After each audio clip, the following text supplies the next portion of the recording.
Hello guys and welcome to Kitchen Colony. On this channel, I'll be bringing to you a taste of Jamaican inspired meals with a twist to suit every palate. Introducing to you, my friends, my favorite pudding for summer, Sago Pudding.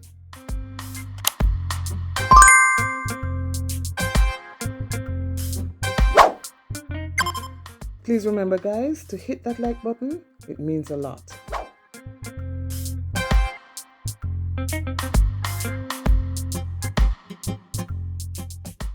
Before we move on, let me just take this time to thank my subscribers, old and new, and also my viewers. Thank you for coming back faithfully every week.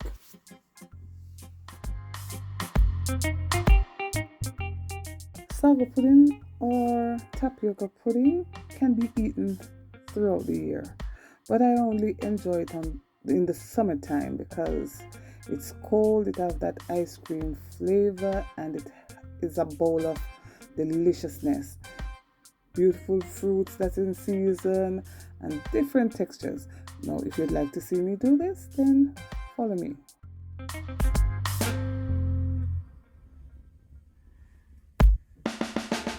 Now for my pudding, if you look on the counter, you'll see I have bags of seeds. The first one is chia seed, the second one is basil seed, and the third one is not actually a seed, but it's called Sago Seeds. And if you're familiar with tapioca pearls, it's similar to Sago Seeds. Now chia seed, you can just sprinkle it on in your pudding and you'll get that crunchy bite. You don't have to do any prior preparation.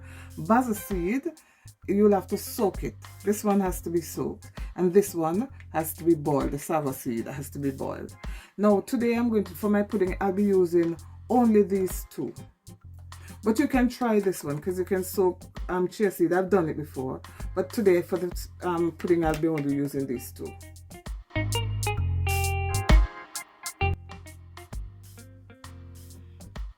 I'll be using the large sago seeds, and it's actually made from the pit of the palm tree, or we call it the heart of the palm tree.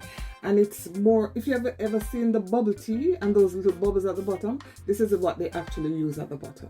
So I'm going to prepare it for my pudding. Now we put our seed or pearl into boiling water, not cold water, because it will start melting if you do that. Boiling water. And because I'm using a large seed, I have to cook it for half an hour. Please remember guys to hit that like button, it means a lot. The sago is finished boiling and I'm going to leave it to cool in the pan. Now each packet will tell you how to prepare yours.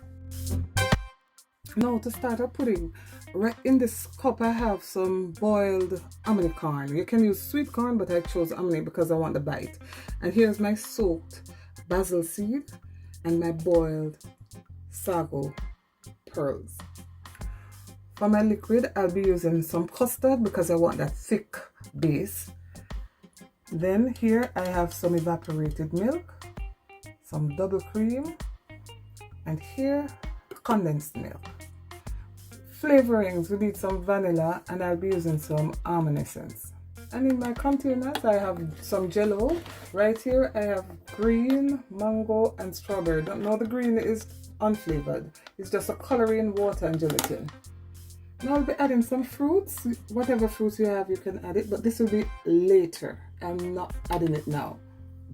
Now I'm going to make little squares with my Jello. And simple.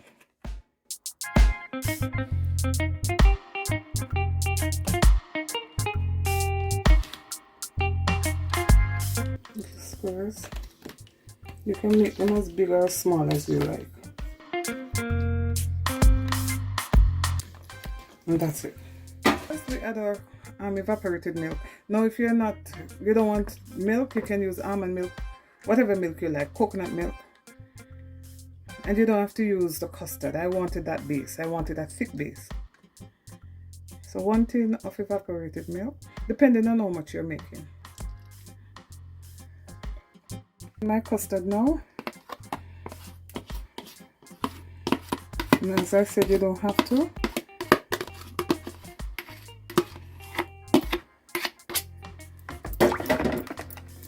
Now my double cream.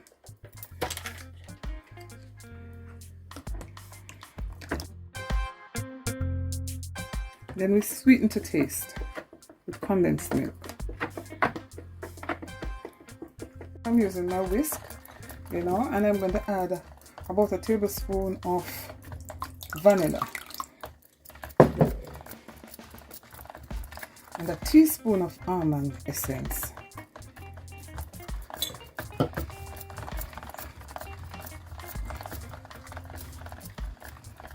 Now I'm adding my corn.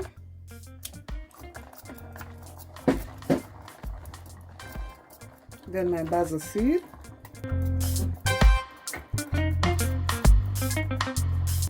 Now the sago seeds or pearls.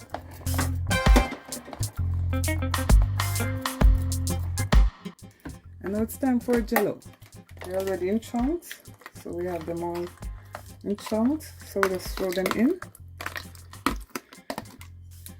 We don't need a whisk now. We stir. Now for a mango Jello.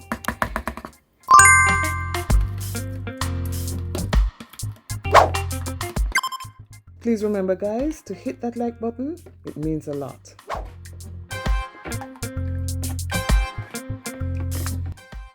And lastly, our green. Rainbow of colors and a delicious pudding. Now we're going to mix it. We're going to put it in the fridge for at least 6 hours. 6 hours in the fridge. And then we're ready for our pudding. 6 hours in the fridge. Not freezer, fridge.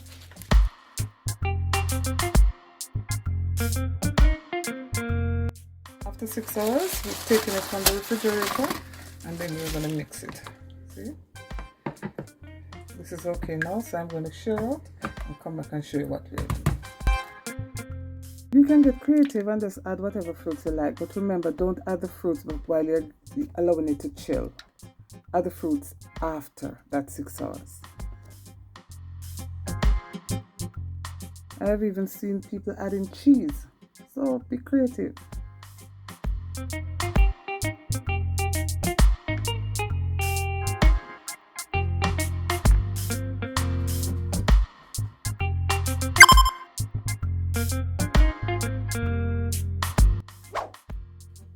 Now we can use, this is where we add our fresh fruits.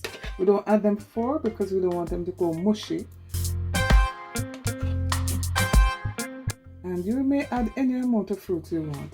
And this is how you leave it on the table and you add whatever topping you like. Here I have some chocolate topping that I know the children would really like. So just add a few, just a few. And for the adults, we add some fruits and nuts. Beautiful. Here we have it, a beautiful bowl of sago pudding. Enjoy.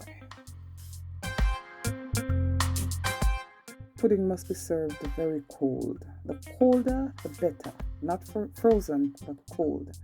Now, this bowl is filled with flavors and texture. The crunch from the corn, the flavors from the Jello, and the chewiness from the sago pearls.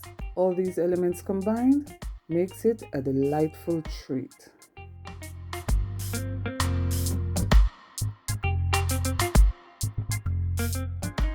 Right here we have a non-dairy fruit-based version, and this is coming soon. If you've enjoyed what you've just watched, then please give me a thumbs up, share my videos, and if you have not yet subscribed, please remember to do so. I do enjoy making these videos for you, and I do appreciate your comments. Thank you all for watching. See you next time. Bye-bye.